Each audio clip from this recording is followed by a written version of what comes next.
ہم لوگ یہ سوچیں کہ ہم بھی اپنے بچوں کو کیا فکر آخرت دے رہے ہیں تو خدا کا شکر کریں، شکرانے کے طور پر 2 رکعت نماز ادا کریں۔ اگر ایسا نہیں کر رہے ہیں تو استغفار کی نیت سے 2 رکعت صلاۃ توبہ پڑھیں اللہ کی بارگاہ میں کہ ہماری اس کوتاہی پر ہم اے اللہ شرمندہ ہے، توبہ کرتے ہیں، ہمیں بھی پابند دین بنا دے، ہماری اولاد کو بھی پابند دین بنا دے۔ فکر کرنے کا حکم دیا جا رہا ہے۔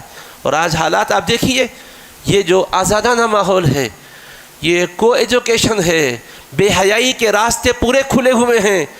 کوئی ایسا بندہ نہیں ہے جو یہ کہہ سکتا ہے کہ میں اپنے بارے میں اطمینان رکھتا ہوں کہ میں بہرحال اس آلودگی سے اپنے آپ کو بچائے رکھوں گا۔ کون کہہ سکتا ہے صاحب؟ ہمارے گھروں کے اندر بے حیائیاں ہیں، اپنے ہاتھوں سے ہم داخل کر رہے ہیں۔ ہم موبائل کو اپنی زندگی سے نکال نہیں سکتے، ضرورت بن گیا ہے، وہ بھی ہماری زندگی کی لین دین کے معاملات اس سے ہو رہے ہیں، ایک دوسرے سے ربط و ضبط ہو رہا ہے، لیکن اس موبائل کا استعمال ہماری نسل کیسے کر رہی ہے، ہمیں کیا اس کا کوئی اندازہ ہے؟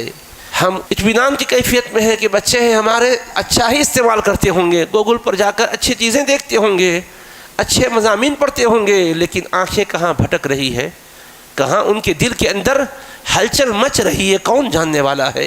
ہم کو یہ سوچنا ہے۔ آج 1 نہیں 2 نہیں واقعات میں اضافہ ہو رہا ہے۔ کس قسم کے واقعات میں؟ بے دینی کے واقعات میں ہماری نسلیں برباد ہو رہی ہے۔ اللہ کی وحدانیت، اللہ کے حبیب کی رسالت، یہ ایسا ہمارا بنیادی عقیدہ ہے، اسی پر ساری ہماری زندگی کا، ہماری بندگی کا دار و مدار ہے۔ کامیابی اسی پر ہے کہ ہمارا ایمان سلامت رہے۔ نماز میں کوتاہی ہوئی، روزے میں کوتاہی ہوئی، حج و زکات میں کوتاہی ہوئی تو یہ اعمال کی کوتاہی پھر بھی قابل معافی ہے۔ ایمان غارت ہو گیا تو پھر کیسے معافی ہوگی بتائیے؟ ایمان کی سلامتی کے ساتھ ساری چیزوں کی سلامتی ہے۔ اس ایمان کو ہم اپنے دلوں میں جاگزی رکھیں، اپنے گھر والوں کے دلوں میں جاگزی رکھنے کے لیے اللہ سے توفیق بھی مانگے۔ اور بے حیائی کا راستہ ایسا ہے کہ اس کی لپیٹ میں انسان آتا ہے تو ایمان سے ہاتھ دھو بیٹھنا اس کے لیے کوئی مشکل نہیں رہتا، آسانی کے ساتھ ایمان چھوڑ رہا ہے۔ بچیاں ان بے دینوں کا شکار ہو رہی، بچے بے حیائی کے مضامین کو، ان کے اس نظام حیات کو دیکھ کر متاثر ہو رہے ہیں۔